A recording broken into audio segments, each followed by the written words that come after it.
Bad decisions made with good intentions are still bad decisions. James Collins, American researcher, author, speaker, and consultant.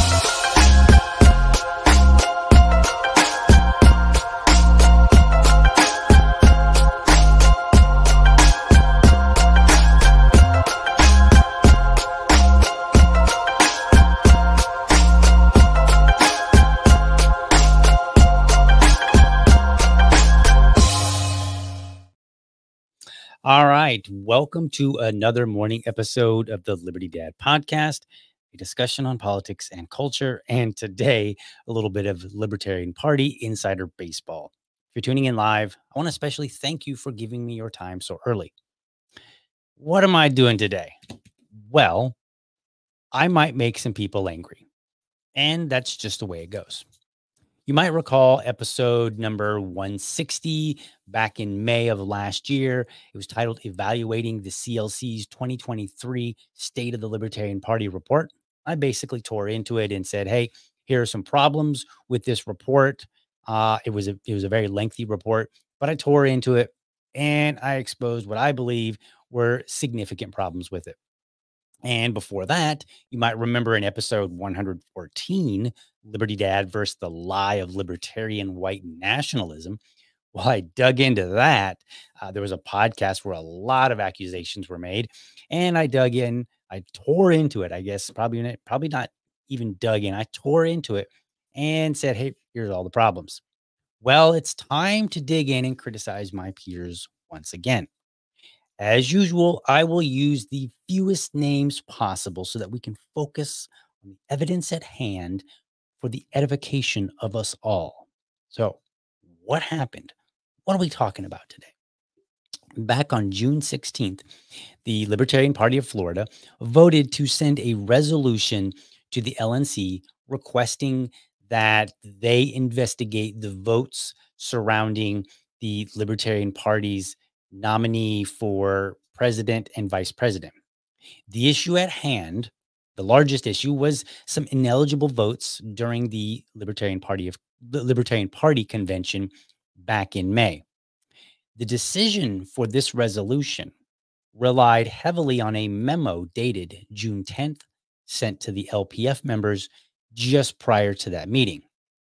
And then this kind of threw everybody for a curveball.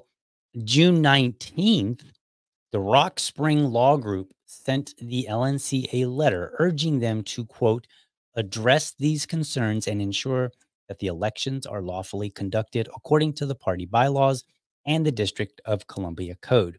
Failure to do so may necessitate legal action to protect the integrity of the Libertarian Party and its election processes, end quote. All right. And that letter that was sent referenced the LPF resolution. So we got a lot going on here, folks. There was a lot of anger over this decision by the LPF to send a resolution, myself included. What we're going to do, and I might even make my viewers, the audience upset here. But what we're going to do is we're going to walk through some of these counts, and I've put together a spreadsheet. Yes, I'm sorry. I did. I put together a spreadsheet that I'm literally going to show on the podcast. But I think it's going to be a value add for anybody that's really curious and like, okay, well, maybe there was something wrong with the votes. Maybe there was some ineligible votes. And we need to get to the bottom of this because, some people are they feel very confident that our current nominees, and that would be Chase Oliver, who's the presidential nominee, and then our vice presidential nominee, who is Mike Tremont.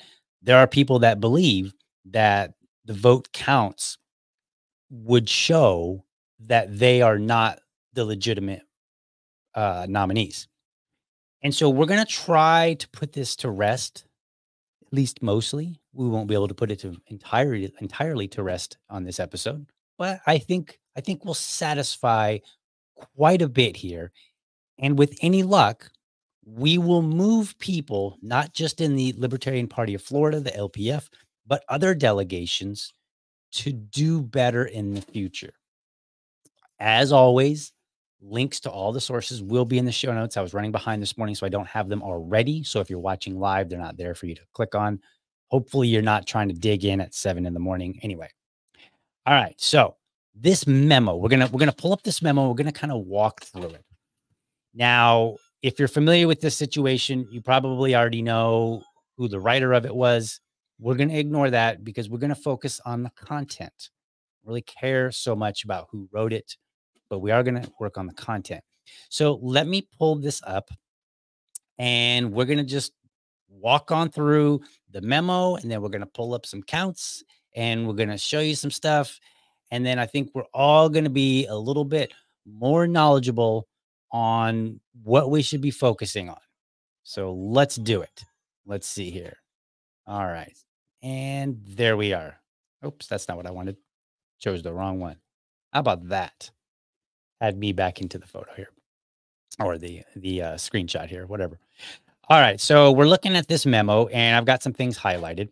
So the first thing I want to point out here is that at the very top, it says who it's from: 2024 Libertarian Party National Convention delegates. Now, that's interesting because the biggest question I would have is which delegates?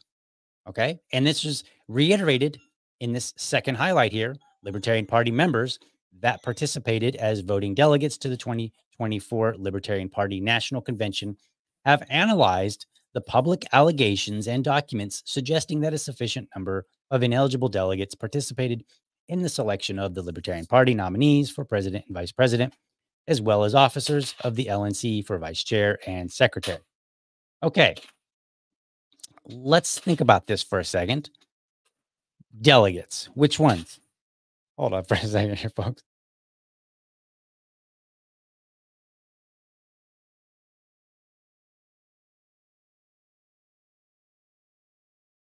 All right. Got my little guy here playing. Try not to be too distracted. All right. So back to this. The delegates. Which delegates? There were about 1,000 delegates there. So which ones were the ones who analyzed these public allegations and documents? Which ones were willing to be part of a memo that made some serious allegations about the voting processes? I know as a delegate, I was not one of them. And when I talked to some of the people from Florida, I specifically asked, did you reach out to other Florida delegates? And the answer was some, not all, not most, some. Okay, great. So, but how many? And I think that matters because if there's only, let's say there's 5 delegates that are like, look, we've evaluated this information and we think it's a serious deal. 5 out of 1,000. But let's just say that the other 900 and some, 900 and some delegates, they were like, nope, we've also evaluated it and we came to a different conclusion. So I think this is falling in what we would call a weasel word. A weasel word is a word or a phrase that gives the impression that something meaningful was being said. This is where in the news media, we see things like experts say, okay? Well, in this case, it's the equivalent. Delegates say, well, which ones? Were they delegates that in large numbers? Were there just 1 or 2? Like, which one? Were they ones in Florida? Like this information is not there. So we already run into a problem right at the very beginning. All right. So let's continue on here. And what I'm going to do is I'm going to focus on the president and vice president elections. And the only reason is 1, for time, and then 2, once we get to the end, you'll see why it wasn't really necessary for me to worry about the vice chair or the secretary positions. That's really loud, bud. All right. So, and to be honest with you, none of the others are really being contested. The ones that are really being contested, when you get online and social media, when you see this conversation from other people, they're really contesting the president and vice president nominees. So, I mean, we don't need to go after and evaluate everything. We can evaluate enough and come to a solid conclusion. Now, I want to point out something. We're going to get back to it here in a minute, but you'll notice it says June 10th. So this was dated June 10th. Okay. And the meeting that this was sent, that this was for which this was provided, was on June 16th. And this memo was provided a half an hour before the meeting. Okay. We're going to come back to that, but I just want you to keep that in mind. Half an hour, and it is a 6-page document. All right. So let's look here. It says the sources of ineligible delegates are from the states of Michigan, Oklahoma, and Washington, added without the required 7/8 votes of delegates, and 3 delegates were not eligible to serve according to the bylaws of their respected state affiliates. Okay, so we're gonna focus on this information right here. All right, and so let's see here. Yeah, down here, and we're gonna read this. As the convention election contest votes are tracked by state, we can identify the largest number of illegal votes introduced to determine whether the number affected the result. We analyze each election for the Libertarian Party nominees for president, vice president, as well as officers of the LNC for vice chair and secretary. We find that each of these elections had sufficient number of illegal votes that caused a change in the result if set aside. Okay, so what they're basically saying here, the allegation is that there were enough votes that were illegitimate to say the outcomes of the elections would be different. Okay, well, let's dig into that. Let's see if we find this, if we can come to that same conclusion. So we're going to skip on to page 4 here. And the first thing we're going to start with, so there's 2 sets of delegates, basically. There's the delegates from Michigan, Oklahoma, and Washington, whether they were seated properly or not. Right. And these were additional delegates, just mind you. So there were delegates, there was a delegate list sent in. And then at the business meeting, at the very beginning, when we were saying, all right, do we agree with everybody that's here? Should they be here? Should somebody be added? Has something changed since the last documents were sent in? And so that's when people can say, hey, I would like to include these people here. Here's my reasons why. And then the body votes. Okay. So that's basically what's happening. So there's one set that's being contested, and that's going to be those from Michigan, Oklahoma, and Washington. Then there's 3 others, 3 specific other people, and they are being contested on the grounds of a bylaws issue related to their states. So what happens if you're not familiar, or if you're tuning in and you're just really excited to hear about libertarian infighting at 7 in the morning? If here's what's going on. We have a national party, and delegates from the states attend the national convention. And then at convention, sometimes what happens is somebody from one state is there, and maybe they're not able to be sat with their state with their state because maybe they were an alternate or an additional or something like that, but their state is full. So then they might find another state for which they could be seated. And so then what's important is whether or not that particular state permits out of state delegates from being set. So in other words, I could go to a convention and maybe Florida's full, and then maybe Alabama says, hey, we got an extra seat here because some of our delegates didn't show up. DL, would you like to come over and sit here and then be a voting member at the national party? So that's basically, so those are the 2 groups. You have these additional delegates that are being asked to be sat. And then you have 3 who were sat from different states that are being contested. So there's 2 groups. So let's look at this first one. According to the delegate check-in, those missed tab, Tara Schultz, and Heather Biederman, 2 well-known Minnesota residents, were seated with the Ohio delegation, despite not the requirement that to serve as Ohio delegates, the state bylaws require they be Ohio residents. We're gonna have to work on some grammar here, folks. But basically, what the argument here is, you have residents from Minnesota, 2 delegates who were sat with Ohio, and the claim is that the Ohio bylaws do not permit this. And then it says LP Ohio bylaws, Article 3, Section 4. All delegates to any state or national party convention, regular or otherwise, must be members of the party as ruled by the chair of the central committee if primary voting results are not available on the date of such convention. All right, cool. That's what it says in Article 3, Section 4, except for that actually doesn't come from the bylaws. That comes from the Libertarian Party of Ohio's Constitution. So let's pull up the bylaws and let's see what the bylaws actually say. Because let's see here. Where do we want to go? All right. So we're going to take a look at the LP bylaws here. All right. Do I have that on the screen? Let me make sure I got that. Yes. So this is the LP bylaws. And this comes from, moving some screens around here, folks. This comes from bylaw number 500, National Conventions. And this is on page 24. And you can see that, well, I'm trying to see here. It says vacancies. After the start of the convention, the party may consider LP pledge signing citizens of voting age from other states within the region to join their delegation if Ohio delegate positions remain or become open. The delegate chair will approve each addition. A out-of-region member may be added to the Ohio delegation with a petition signed by 2/3 of those present Ohio residing delegates. Or B, an out-of-state member of Ohio delegation may be removed from the delegation with a petition signed by 2/3 of the present Ohio residing delegates. So not really relevant. So basically what they're saying is we can seat somebody from another delegation so long as there's a petition that's been signed by 2/3 of the present Ohio residing delegates. Now, the real question would be whether or not that petition occurred or some process that satisfies this requirement. But that's not what's being claimed here. What's being claimed is that the bylaws don't permit it, and it referenced a bylaw that was actually something from the Constitution, the Libertarian Party of Ohio's Constitution. This is important. If we're going to be making charges and we're going to say, well, this document says this, we should probably have the correct document. But that was not the case.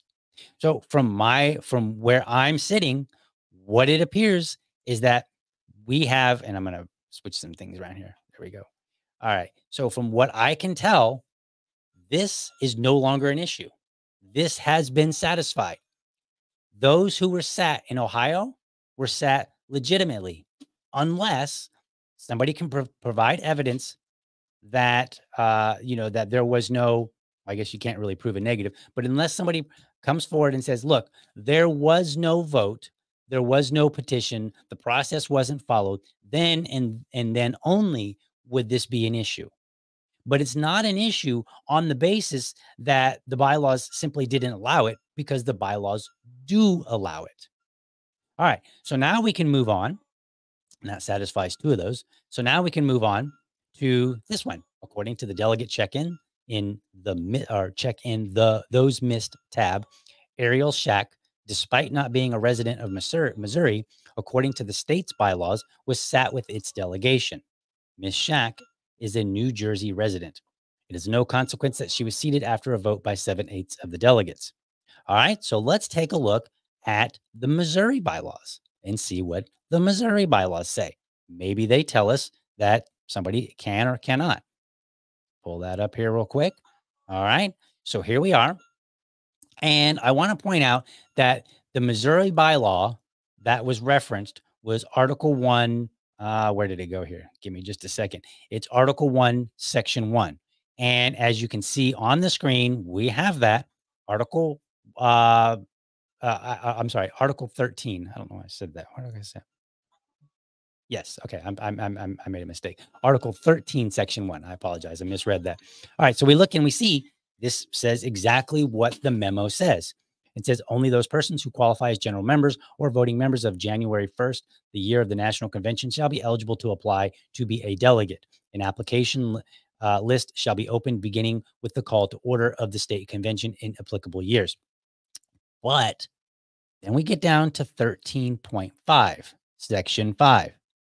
The delegate chair may, if any Missouri delegate seats are vacant, with no elected alternate to fill them, except other qualified party members present at the National Convention as Missouri delegates. For the purposes of this clause, Missouri residents shall be considered before any out-of-state party members would be considered. Any such acceptance shall require the approval of 2/3 of the credentialed Missouri delegates. So again, this is a legitimate process to have somebody who is not a Missouri resident sitting with the Missouri delegation. So in neither case Ohio or Missouri, do the bylaws prevent somebody from being sat from another state? In fact, they have an explicit provision that says, yes, you can. Here is the process. So the argument that the memo makes, which is to say that it's not that hey, you're not a resident, so therefore you're not eligible, that is incorrect, flat out. Now, you could still argue and say the delegations for those two states did not follow the process, but that's not what the memo is claiming, nor is any evidence presented as such. So, as far as I'm concerned, the three people that are being excluded here, as we'll see here in a few minutes, it doesn't work. They were legitimate. I also want to point out something else because I did a little digging. And, it's always good when somebody does a little bit of digging.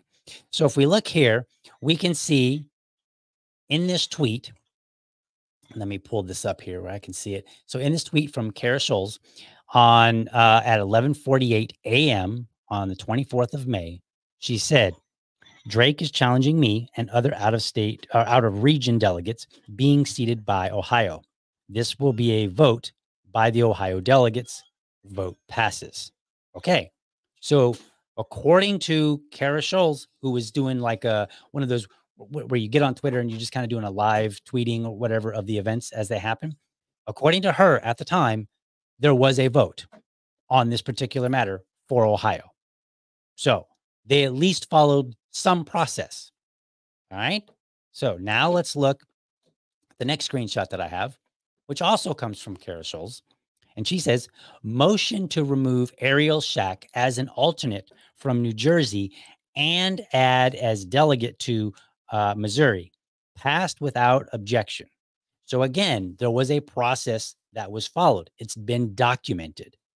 In other words, what we're looking at here, folks, we have two charges. These two people were sat with Ohio, and it's not legitimate because the bylaws don't permit it. That's not true. The second one is this one person was sat from New Jersey with Missouri, and that was not legitimate because the bylaws don't permit it. Also untrue. So as far as I can tell, these allegations are not true, and we should not include these three when we're looking at the counts. Now, this is where we start getting into, I guess you could say, a little bit of fun, because we're going to look at some of these vote counts and we're going to walk through this, and hopefully it will not be too boring for almost 8 a.m. in the morning. So let me pull this up and we're going to take a look at this because I think people are going to find this a bit of a value add as we walk through. You will be armed with more information so that as we continue to argue about this, at least maybe we can argue on the basis of facts. So here we are. So this is a spreadsheet that I created. And what I did was to minimize this so that I could, one, put it on the screen and make it a little bit easier to see. And then two, focus on Michigan, Oklahoma, and Washington. So you'll see here that I have several columns. I've got the names. This is the president vote counts for round one. And I've got the names of all the people. When it came to write-ins, I didn't write all of the write-in names. Again, for space, I just said write-ins all. So this is a cumulative vote count for all of the write-ins. And then NOTA at the very bottom. So we can see that here are all the people that were running for president. Round one, we have Michigan, we have Oklahoma, we have Washington. These are their counts. Then we have others. In other words, all the other states, and then the totals, and then the percentages of those totals. So like 259 out of the total 919 votes is 28%. So we can see that. And I've ordered them by in a descending order by percentage so that we can kind of easily see this. And we can see that Michael Rechtenwald, number one, number two, Chase Termott. Now, let's talk about how we deal with these votes. So we've already dealt with Ohio and we've dealt with Missouri. So there's no reason to include those on here. We can just wrap them up in all the others because they're legitimate votes as far as we know. based on the accusations presented. All right. So then what we do is we look and we say, all right, well, how many are alleged to be ineligible? In the document, it alleges that there are 27 ineligible delegates. Now we're gonna fine tune this in a moment here for Michigan, and there's 15 for Oklahoma and 14 for Washington. Now that was just who was eligible based on the list provided, not necessarily who was actually seated and present. Okay. And so then what we do is we look and we see what are the vote totals for all candidates for each state. Well, we can see that there are 19 for Michigan, 10 for Oklahoma, and 22 for Washington. Now, the problem that we run into is that if we start removing some votes, then what happens is these percentages change. And so that may change who gets to proceed to the next round. The best way to do this, in my opinion, was simply to remove all of Chase's votes for Michigan, Oklahoma, and Washington as a test, not in reality. Now, the problem that we run into, and we're going to be discussing this more, is that when it comes to the alleged ineligible votes, you have a maximum potential of 27, but only 19 people voted in Michigan. So in theory, you could say, well, all 19 are illegitimate. The problem is that you actually have two groups. You have some legitimately sat delegates, and you have some alleged to be illegitimate delegates sat. We don't know how those of the people that were sat, we don't know how they voted. Some of them may have abstained. Some of them may have voted. So I don't know, for instance, under Michigan, is this 2 for Michael Rechtenwald? Did those 2 come from delegates who were guaranteed to be legitimate or are alleged to be illegitimate? I don't know, because I don't know who voted where. Now, we might be able to make some speculation if we go and we look and we say, okay, who was sat, who was not, from both groups, the list after the fact that was added and the initial list that is not being questioned. But the easiest way to do all of this, like I said, is to remove Chase Oliver. And the reason for that is because your alleged ineligible votes for Oklahoma are 15 and your totals are 10. So again, we might be able to say, well, just remove everybody from Oklahoma, right? The same way that we might remove everybody from Michigan. But then we get to Washington and it becomes a bit of a problem because the alleged eligible votes are fewer than the total number of votes cast. There were 22 votes cast and 14 are alleged to be ineligible, which means there are 8 that that should be considered legitimate votes, and we cannot remove those 8. Now, it's possible that some of those 8 or all of those 8 are for Chase. Are for Chase Oliver, or they're spread out among some of the others. I can't really know, but to treat each delegation as fairly as possible, so we can kind of run through some hypotheticals and hopefully put this, who got the most counts and was it legitimate. The best way to do this is to remove all of them from Chase Oliver and then see what the numbers give us. Now, in the first round, the way that it happened is that we remove the last person, and I believe anybody under 5%. So it's the person who got the fewest and under 5%. And then the only thing that really doesn't change are that we'll always have some write-ins and we always have NOTA. So if we remove Chase, I want you to watch this number here. He goes from 19.7% down to 18.18%. And this disadvantages Chase in a way where people who oppose Chase cannot argue. And the reason is because I took all of his votes away. And if I start monkeying around with some of the other votes, well, then their percentages will likely go down as well. So doing it this way is the most fair way to approach all 3 state delegations. And it's the best way to ensure that people who are critical of this process and saying that Chase is not legitimate can't argue, because I'm giving every other candidate the absolute best opportunity to get the best numbers by only removing Chase's. So we see that he's 18.8%. He's actually still in second place. So he advances to the next round. So we look at round 2 and then look, boom, these 4 get eliminated. Why? Because they're either the last or they're under 5%. So then we move on to round 2. We've basically got the same thing, less those who were eliminated in the last round. So we're following the same path. We're going to remove Chase. We remove Chase, and we can see that he goes from 24.04% down to 22.25%. So round 2, he still advances. He advances to the 3rd round. So we continue on. Who gets eliminated? Jacob Hornberger. We go to round 3. Now Jacob Hornberger is eliminated. We removed Chase's votes, which are already removed. So I'll put him back. We removed Chase's votes, and we see he's at 25.36%. We remove his votes. He drops down about 2 percentage points to 23.25. He is still eligible. He is not eliminated. The person that is eliminated is Joshua Smith for having for being the bottom, the person with the least number of votes. Say it that way. I was trying to say it some other way and got confused. But anyway, so then we move on. We remove Joshua Smith. We see same thing here. We can remove Chase's votes. All right. We remove him. He's all 0 now. And he goes from 25.93% down to 24.23%. And hopefully you are noticing that all of these numbers change, because when we start removing delegate numbers, not just one person changes, everybody changes, because they're calculated on the basis of total votes. So if we add Chase back, we get a total of 891 votes in round 4. If we remove all of his votes, it drops down to 871. That 871 changes the percentages of everybody that had votes.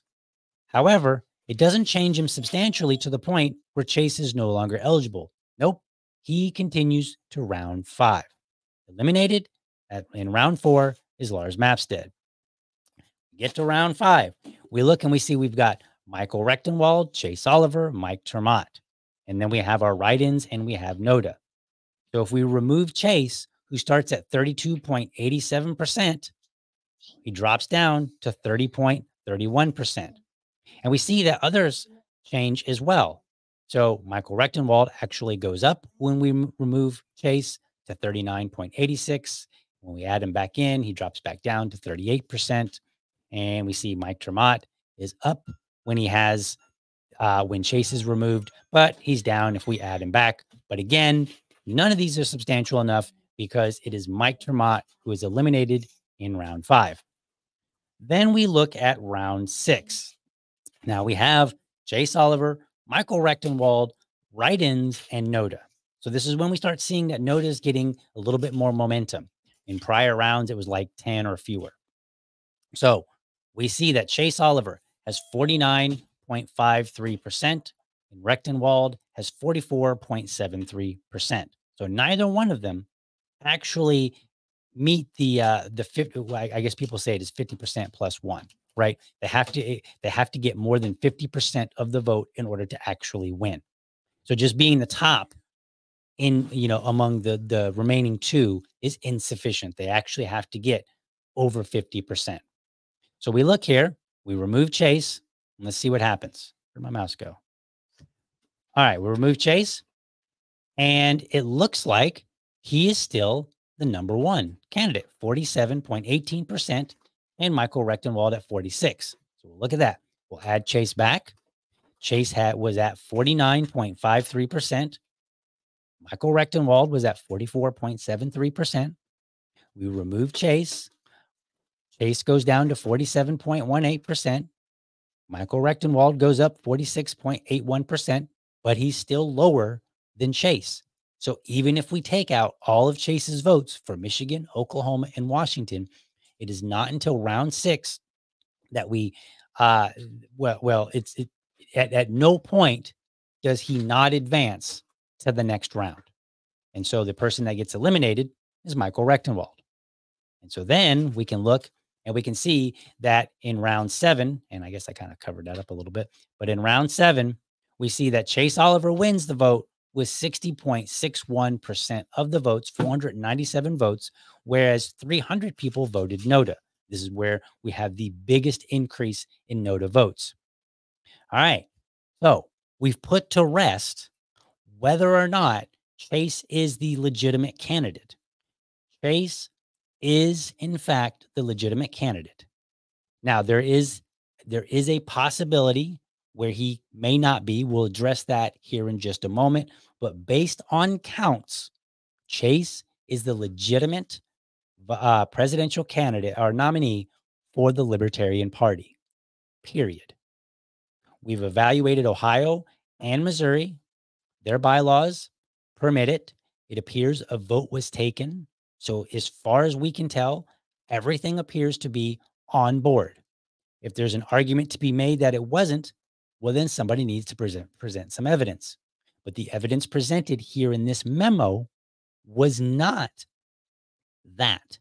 It was, hey, the bylaws don't permit it. Well, they do. And it appears that the delegates voted on it. So now we're going to move on to the vice president. This is where it gets a little fun. So we're looking at the vice president here. And we see we're doing the same thing. Goodness, do I still have that in the background? What in the world? Let's fix that. Let's get some stuff out of here. How about that? I didn't even realize. Okay. Make it a little bit more clean looking on the screen. Apologies for that, folks. But anyway, so now we're looking and we see that we've got Mike Tremont, Clint Russell, Freddie Clegg, Mark Stewart Greenstein, Kendall Luden, the write-ins, and then NOTA. So again, we're going to do the same process here because whatever process we work with, we have to apply equally everywhere. And if we don't apply it equally everywhere, then we're basically picking and choosing winners. And that's not going to work. That is not how a principled party acts. So let's take a look. We've got Mike Tremont and we've got Clint Russell. They're in the lead here. Mike Tremont has 49%. Clint Russell has 45%. Now, in this case, what we're going to do is we're going to remove Mike Tremont's votes for the same reason that we removed Chase Oliver's votes, because he's the one that's being contested. So we remove Mike Tremont's votes, and he goes from 49.66% down to 46.86%. Now, he actually ends up going lower than Clint Russell because remember, this advantages by only removing Mike Tremont's, just like we did with Chase, this advantages the other candidates. And the reason that's important is because the people that are complaining wanted the other candidates, one of them at least. And so we want to make sure that they have no reason to complain after this. So we want to make sure that's what we're trying to accomplish here. We're trying to accomplish two things: checking out some hypotheticals on the votes. And number two, I had two, but number two, do it in such a way that the critics have to agree and say, you did it fairly. Okay. So we look here and we see that when we remove Mike Tremont, he goes from 49.66% down to 46.86%. He's under the 50% plus one. And then Clint Russell goes from 45.87%. And when we remove Mike Tremont, he goes up to 48.43%. Now, that is higher. However, neither one of them have met the requirements of 50% plus one. So therefore, neither one of them win in round one. But we do get some eliminations. And those people are Freddie, Mark, and Kendall. They get eliminated because they were under 5%. So then we move on to round two. We're doing the same thing here. We're going to remove Mike Tremont's votes. He starts out at 51.18%, and Clint Russell goes to 47.16%. So when we remove Mike Tremont, interestingly enough, it goes to 48.46% for Mike Tremont and Clint Russell, 49.78%. Now, this doesn't give Clint the win. All this does is it would eliminate Mike Tremont in round two and cause a round three vote, similar to the presidential vote for round seven. And in this case, it would basically be Clint Russell, and you could technically say versus write-ins and NOTA, but likely it would just be versus NOTA. Now you might be saying like, well, ha ha, DL, you just proved it right here. Clint wins, but not necessarily. Here's why. Let me move some things back around on the screen here. So here's why Clint doesn't necessarily win. Number one, this all hinges on whether the votes from delegates to include additional delegates from Michigan, Oklahoma, and Washington were legitimate votes. If that was a legitimate vote, then we're back to the original numbers. And the original numbers say Chase won, as did Mike Termont. And that reflects whether or not delegates during the convention in DC legally satisfied the issues of additional seated delegates in those three states. Now, Washington causes a bit of an issue because the total votes exceed the alleged ineligible votes. So it's possible to come to a conclusion that the ticket should be Chase and Clint, again, presuming that those delegate additions were out of order. But we cannot ignore the possibility that Chase voters would have succeeded in a NOTA vote against Clint, because that was attempted in the vote against Chase in round 7. It failed, but you might remember it was like 30% of the delegation voted NOTA instead of voting for Chase. He only won by 60%. So it's possible that the same thing could have happened to Clint. And again, all of this relies on whether or not the counts, but really whether or not the convention was legally in order from the time of adding delegates to Michigan, Oklahoma, and Washington. All we've done here is walk through some hypothetical number crunching. That's it. We haven't, and the hypothetical number crunching has some problems because, again, Washington had more delegates. Their total votes exceeded the alleged ineligible delegates. And what that means is, in order to properly remove only the ineligible ones, we would have to guess at which ones. Now, again, just looking at the numbers, it's possible that you could guess in a conservative or liberal manner, and kind of have this range, this upper bound, this lower bound, and you may still be able to come to a conclusion based on counts. But I would assert that it doesn't matter, because what matters is either the delegates properly seated additional delegates from those three states, or they did not. Now, that's also part of the legal letter that was sent to the LNC. And I would say that here's what is important. Number one, the LPF was emailed a memo about 30 minutes before meeting. Now, this memo that I just walked through a couple parts of it. One, it had two major inaccuracies. These weren't minor, these were major. It made a claim that certain delegates should not have been sat because the bylaws prohibited it. But as we see, the bylaws do not prohibit it.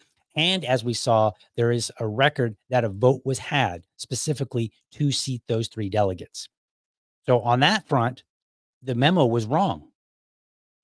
And to do what I did, took me several hours of my time to evaluate this memo on whether or not we could conceivably look at the counts and determine that they should have went another way. It took me several hours to do that. And then, and what I didn't do was look at the matter of DC law. I didn't have time to read that because I was like, all right, I'm not gonna do everything. Let me just do a little bit here. Let me just kind of see where I go. And this is a problem because remember, the memo was sent to the LPF at roughly around 6:30 p.m. And I believe the meeting was at 7. If I correct, I don't remember. I think those are the times, but it was about a half an hour prior.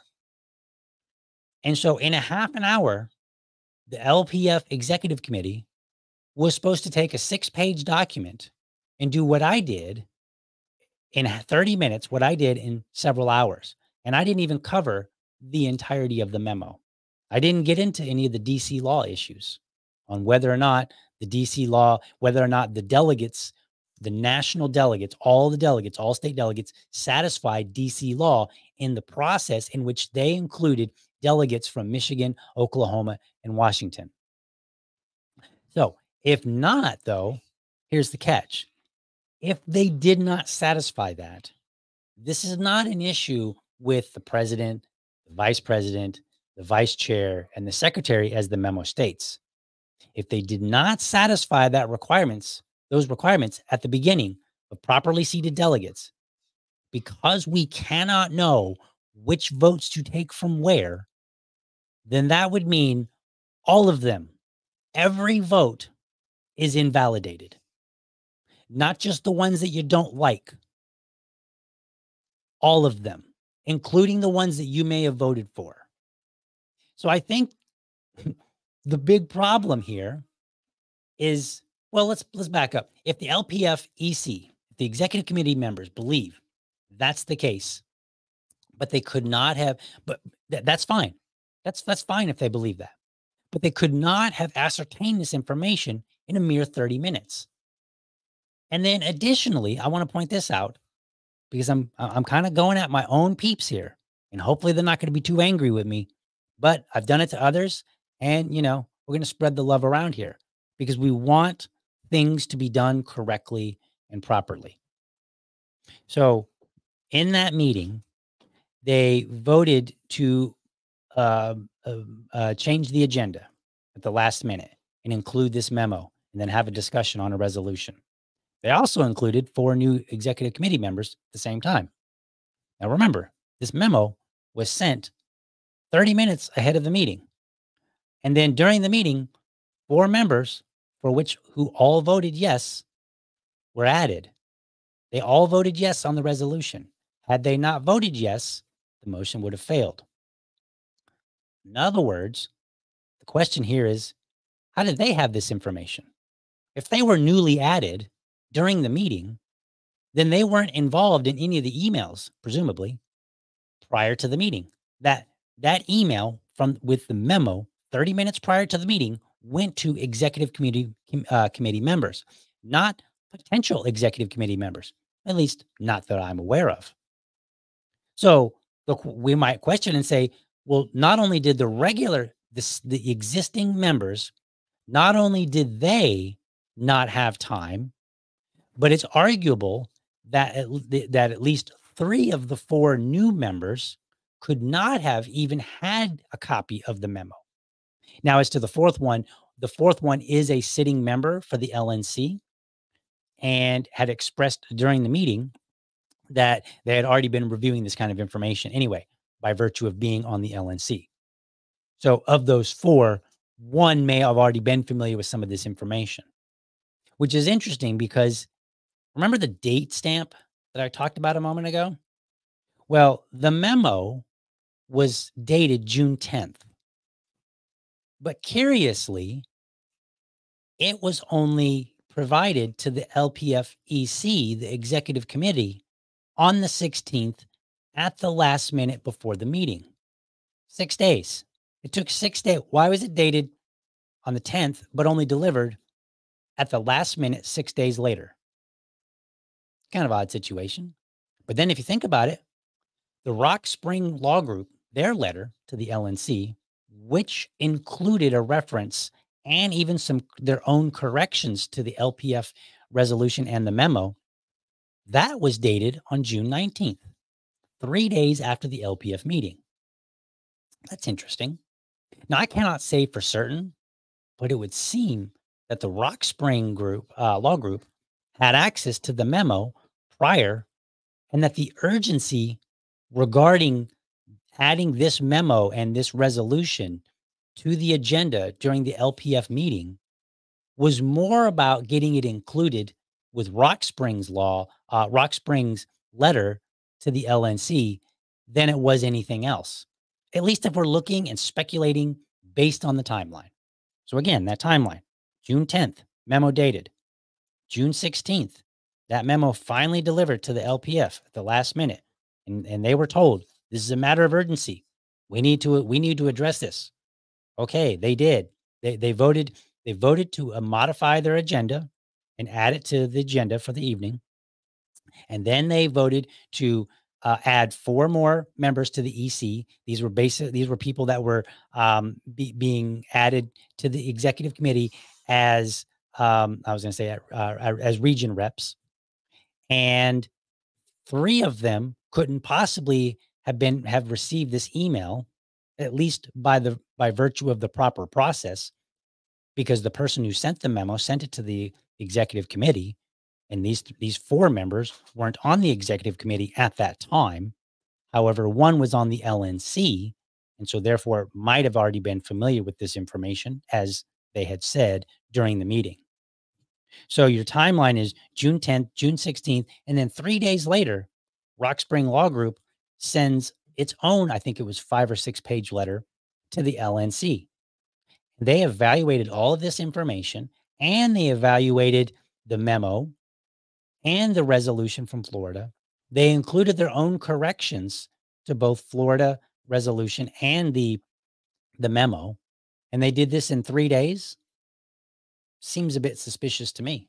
Now, it's possible that they have some hardworking people. I mean, I only spent a couple of hours on what I had to do, but I would assume that before you send a legal letter that's insisting that the LNC do some, engage in an investigation. Otherwise, there may be additional legal ramifications later.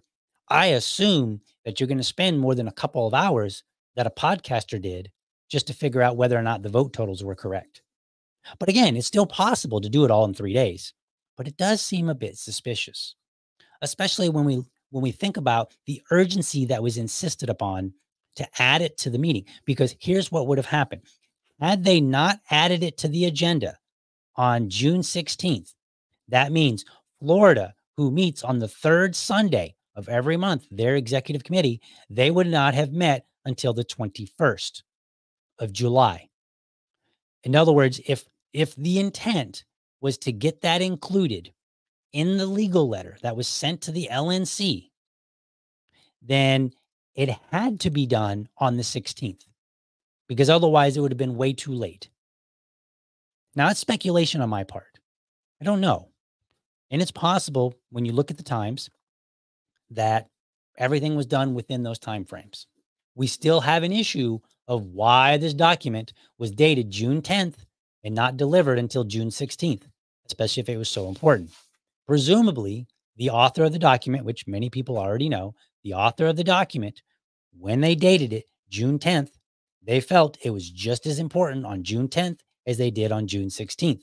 So then the question is, why was that not sent to the LPF earlier and told, I want this to be on the next meeting, and it's very, very important.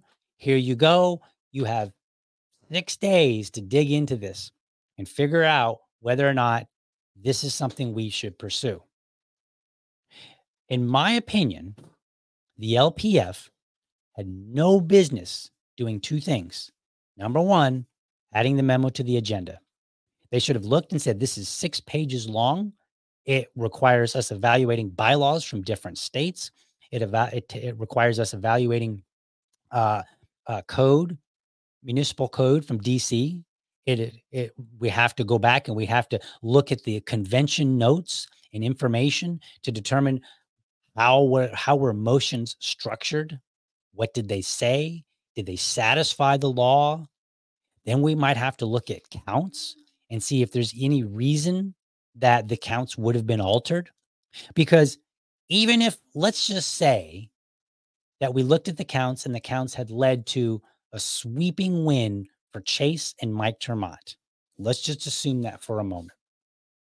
Then even if the law wasn't, even if the delegates were added from those 3 states improperly, it wouldn't have changed the outcome.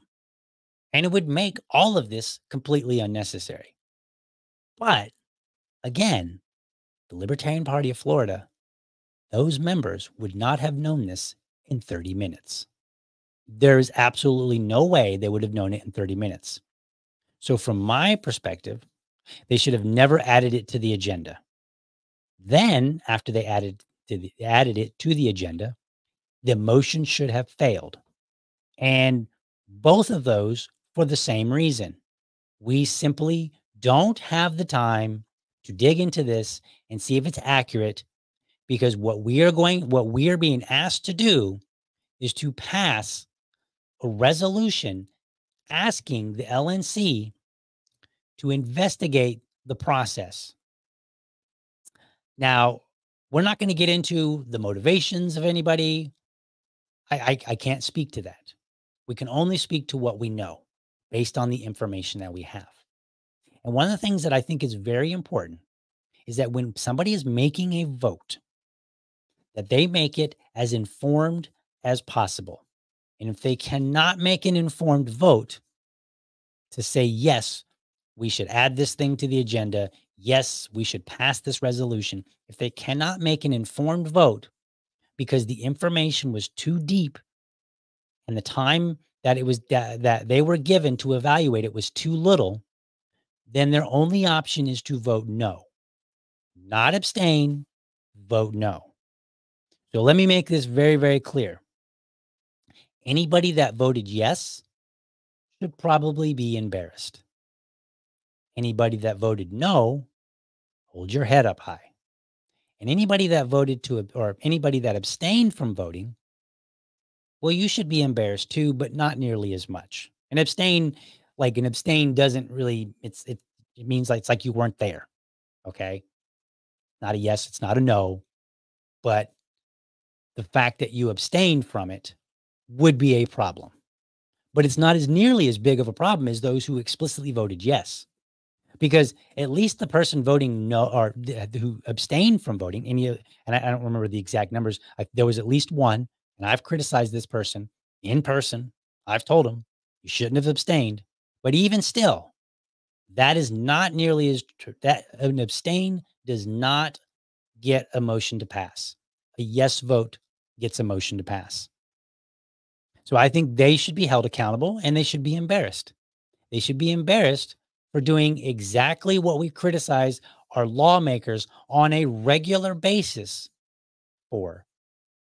We criticize our lawmakers for passing budgets and bills without reading them. And then here, our own party members did the same thing. They didn't read in, they didn't dig into the information because they couldn't possibly have. They couldn't possibly have spent 30 minutes doing what took me several hours, and I didn't even get through it all. So yes, I'm calling them out. All voting bodies should learn from this. Now, on one hand, yes, I am saying you should be embarrassed. On the other hand, I'm doing this for the edification of our party here in Florida. And then for anybody else that watches to say, okay, you're right. We should make sure that we don't ever do that. We should never take a 6-page document that links to other documents that might require some time crunching numbers. We should never take that and build a resolution off of that without having done the homework, without doing our due diligence. And hopefully other state parties will learn from this. Hopefully ours will as well. Now, look, I've said my piece, and I'm going to say this. This happens. So this is not like, okay, these people who voted yes, they're the most terrible people in the Libertarian Party. We should run them out of town. No, we shouldn't do that either. That would be ridiculous because we can find some other time where somebody did something similar. So it's not an issue of, well, you guys did something that was terribly out of the ordinary. No, I'm willing to bet that we could find past executive committees on any state that have done something similar, that have passed something that voted explicitly yes when they didn't really have all the information to be able to vote confidently yes. It happens. And rather than squawk about it, point fingers, yell at each other, call each other names, tell everybody who's not a libertarian, say, hey, this person's not a real libertarian, talk about how much more principled you are than this other person, all this other, rather than any of that nonsense, because none of that gets us anywhere other than more infighting. If we're going to do anything, we should just lay it out and say, here are the facts. And then I think it's fair to say, based on the facts, You should be a little embarrassed.